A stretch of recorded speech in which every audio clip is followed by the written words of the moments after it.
Hello, hello, good evening, everyone. I'm not at home, I'm still at work, and I just took time and went from the hospital to my office to get a few minutes just to talk to you guys. So I haven't utilized that Facebook and Instagram thing at the same time, which is why I am now doing this talk, posting my talk with Facebook. But a few days ago, I put up a little. Oh, that's weird. So I put up a little post about what you guys would like me to talk about, and I got a lot of feedback on COPD. I'm sorry, somebody was calling me. I got a lot of feedback on COPD, ARDS, and COVID 19. So I kind of wanted to briefly just tell you guys why I haven't chose the topic that everybody is talking about, which is COVID-19. Why I have not been talking about that. Seems that we're in the middle of a pandemic, but that's one of the main reasons I haven't talked about it is because we don't know enough about it. So I just wanted to briefly speak about COVID 19 and say that when I talk about things, I talk about disease processes that has been founded, studied. We know what works, we know what doesn't work. And I'm not seeing that so much with COVID 19. It's new. It's probably been around since late 2019 or maybe January 2020.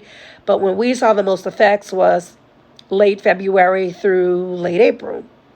And there are so many different things. Every day somebody's coming out with something different, including the CDC. And I'm not blaming anybody for anything because it was so brand new to everybody that it's going to go down in the history books and we just didn't know how to treat it.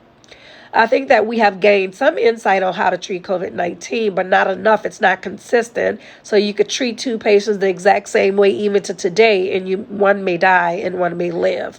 So I choose not to talk about COVID 19 because I'd like to wait until this is below us, maybe a year or so out.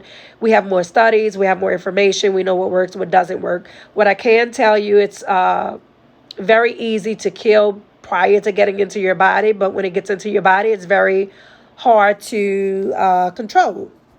So the best thing we can do, what we know works, is wearing your face mask, frequent hand washing, and social distancing. Those things do work. Now, back in February, March, April, when people were all over the place, I mean, like the hospitals were full, our ICUs were full, our PACUs were full of ICU patients, our med surg unit had become the new ICU. We had lots of these cases of patients. We didn't know what was really working. We were wearing our same N95 mask for weeks. And I was just like, well, God, you're going to have to protect me because I don't really know whether I'm being protected or not. And months later, when we got tested, we were still negative. So that lets me know that face mask of any sort works because we were in N95s that probably were not even used for anymore, but we were still negative. So wear your face mask if you have to come into contact with people in general. Try to social distance as much as you can. Frequent hand washing. These things really do work. Now, if you happen to get COVID-19, treat your symptoms just as if it was a cold. It's a lot worse than a cold, but a lot of people there's different forms of it: mild, moderate, severe. So if you end up with a mild or moderate case and you treat your symptoms, you should get better. But if you end up a patient that ends up short of breath, then and so severely short of breath that you don't know what's going on, then you want to go to the hospital because you want to make sure you're not hypoxic. COVID-19 can infect any body system. The pulmonary system is what we focus on mostly because that's what brings most patients to the hospital, the fact that they can't breathe. But even with that, cardiac system is a big one that's being overlooked. It causes a level of cardiomyopathy, and these patients don't get better. You think they're dying from the lungs, and they're actually dying from a form of cardiomyopathy as well. Get to the hospitals early if you can't breathe because there are treatments that have been proven with some patients to work, such as convalescent plasma, remdesivir, but you have to catch these patients early. If they end up with liver dysfunction or any type of kidney dysfunction, then you can't treat those patients with remdesivir. So I didn't want to talk a long time about it because I don't know enough about it. I think the world doesn't know enough about it. Everybody's guessing and knee jerking, and we just need more time. We need more studies. We need more cases under our belt that survive so that we can fully study this thing. Or it's Somebody wanted me to talk about ARDS. Well, a couple people wanted me to talk about ARDS, but acute respiratory distress syndrome. These are your hospitalized patients, whether it be sepsis that brings them into the hospital, whether it be pneumonia, whether it be aspiration pneumonia, but there will be some insult that brings a patient to the hospital and makes the patient hypoxic or ended up on the ventilator.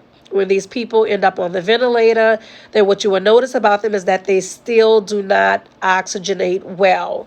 So what you will see is good ventilator settings, tidal volumes, PEEPs, airway expansion, things that should oxygenate a patient, and yet they are not oxygenating well. Imaging will show diffuse haziness of the lungs, and that is mainly because there's a lot of inflammatory cellular breakdown going on. That's pretty much diffuse inflammation of the lungs is basically what acute respiratory distress syndrome is, and those patients are not ventilating well. The best thing you can do for these patients is to make sure you have a pulmonologist on the case. This is bigger than just your average acute care nurse practitioner, or this is bigger than just a family nurse practitioner, hospital medicine.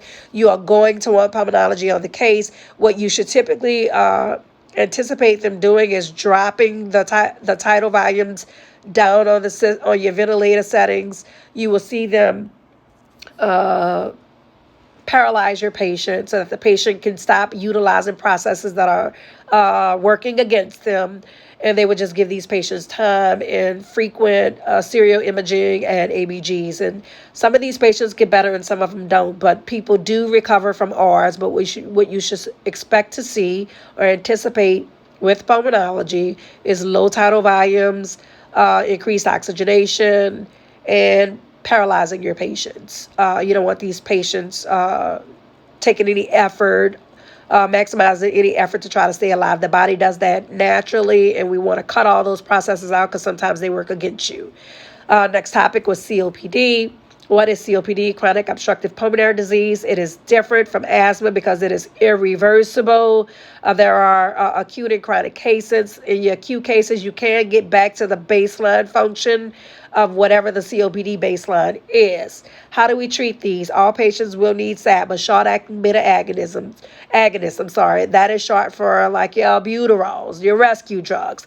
Rescue drugs will not be enough for a patient with COPD. So if you have a patient that says he has COPD, and they're only on albuterol or Duonab, that is not enough. These patients need maintenance medications. A lot of the studies now are saying not to put these patients on inhaled corticosteroids, but you choose to use 2 long-acting beta agonists. But these people typically still do utilize LABA/inhaled corticosteroids such as Breo and Advir. If those patients still continue to not do okay or have breakthrough instances where they just cannot breathe well, then you want to step these patients up to anticholinergics such as Spiriva, Incruse, one of those drugs. A lot of patients with COPD do not want to take multiple inhalers at once, so you can put them on something like Trelegy, as long as they have decent insurance that will pay for it. But the main point to taking COPD is 6 months of productive sputum with shortness of breath. You will need pulmonary function tests to see what stage your patient is in. All of them should be on a short-acting beta agonist such as albuterol. All of them should be on some form of inhaled corticosteroid / LABA, which would be your Breos or your Advirs or your Symbicorts. And then if they need more and they don't have good insurance, you can add on a Spiriva or Incruse. Sometimes if you don't control the patient's symptoms, they will slowly deteriorate. They will need home oxygen, and those patients are considered end stage. I hope these lessons helped. If you have any questions, feel free to reach out to me. Have a good day.